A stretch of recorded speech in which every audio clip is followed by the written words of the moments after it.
Hi friends, இன்றைக்கி Pandian store பார்ப்போமா. பார்க்குறதுக்கு முன்னாடி ஒரே ஒரு லைக்கை மட்டும் கோச்சிக்காமல் போட்டுட்டு வீடியோ பாருங்கப்பா. வாங்க வீடியோக்குள்ளே போகலாம்.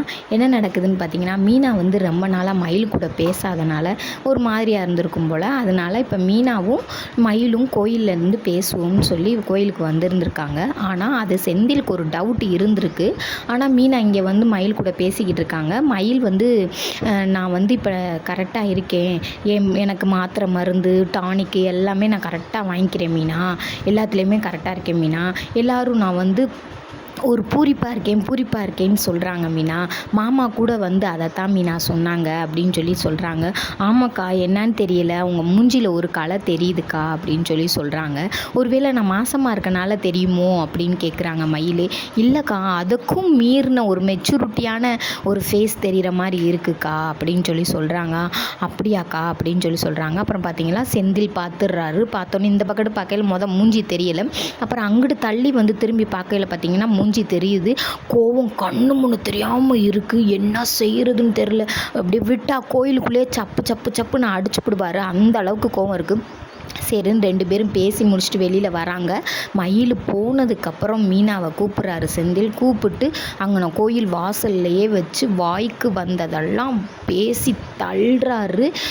இருங்கங்க, நான் சொல்கிறேன் கேளுங்கங்க அப்படின்னு சொல்லி சொல்லிவிட்டு ஆட்டோவில் வச்சு வீட்டுக்கு கூட்டிகிட்டு போயிடுறாங்க மீனா.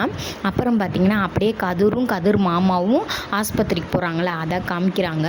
அப்போ வந்து கதிர் சொல்கிறாப்புல, மாமா இது ஒன்றும் பெரிய ஸ்டேஜெல்லாம் கிடையாது, 8வது ஸ்டேஜிலலாம் காப்பாற்றிருந்துருக்காங்க. இது உங்களுக்கு வந்து 2வது ஸ்டேஜ் தான், இது பெரிய விஷயமே இல்லை, நம்ம ஈஸியாக உங்களை வந்து சரி பண்ணிடலாமாம்மா, இதை ஒரு விஷயமாக நினச்சிக்காதீங்கன்னு சொல்கிறாங்க. அப்படியே திரும்ப வீட்டுக்கு வந்த செந்திலும் மீனாவும் பேசுகிறாங்க. செந்திலுக்கு வந்து கோபம் மட்டும்தான் இருக்கே ஒழிய என்ன பேசுகிறோம் ஏது பேசுகிறோம்ன்ற வார்த்தைகளே வாயிலிருந்து வரல. அவரும் கண்ணு முன்னு தெரியாமல் அவங்க அப்பா பேசின மாதிரியே பேசுகிறாரு. எப்பயுமே ஆம்பளையால் ஒன்று செய்யலாம், அது பொம்பளையால் செஞ்சால் தப்பாக தெரியுது. வீட்டை விட்டு வெளியில் போடி, உங்க கூட என்னால் வாழ்கிறதுக்கு இஷ்டம் இல்லைன்னு சொல்கிறாங்க. அவர் அந்த வார்த்தையை சொன்னோன்னே, இது என்னுடைய கோட்ரஸ்ங்க, நான் இருக்கத்தான் செய்வேன், நீங்கள் தாங்க போகணும் அப்படின்னு சொல்லி சொல்கிறாங்க. சொன்னோன்னே செந்தில் வெளியில் போயிட்டு இங்கே வீட்டுக்கு வந்துடுறாரு. வீட்டில் வந்து உம்முன்னு நிற்கிறாரு. அப்போ கோமதி கேட்குறாங்க, என்னடா அப்படின்னு சொல்லி கேட்குறாங்க.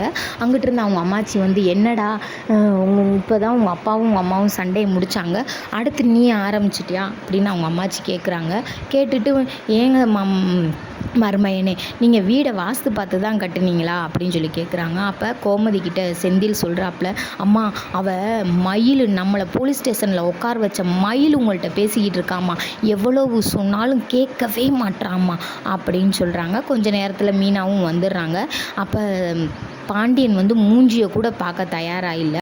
மீனா வந்து, நான் சொல்கிறத கேளுங்க அத்தை, நான் என்ன சொல்ல வரேன்றதை கேட்டுட்டு நீங்கள் சொல்லுங்கள், நான் அந்த அக்கா கூட பேசுகிறதுக்கு ஒரு முக்கியமான காரணமாக இருக்குது அப்படின்னு சொல்லி சொல்கிறாங்க. என்ன காரணமாக இருந்தால் என்ன அப்படின்னு சொல்லி கேட்குறாங்க. இதோட நாடகம் முடிஞ்சிருச்சு. ப்ரொமோல எல்லாம் நீங்கள் பார்த்துருப்பீங்க. பிடிச்சிருந்தா ஒரு லைக்கை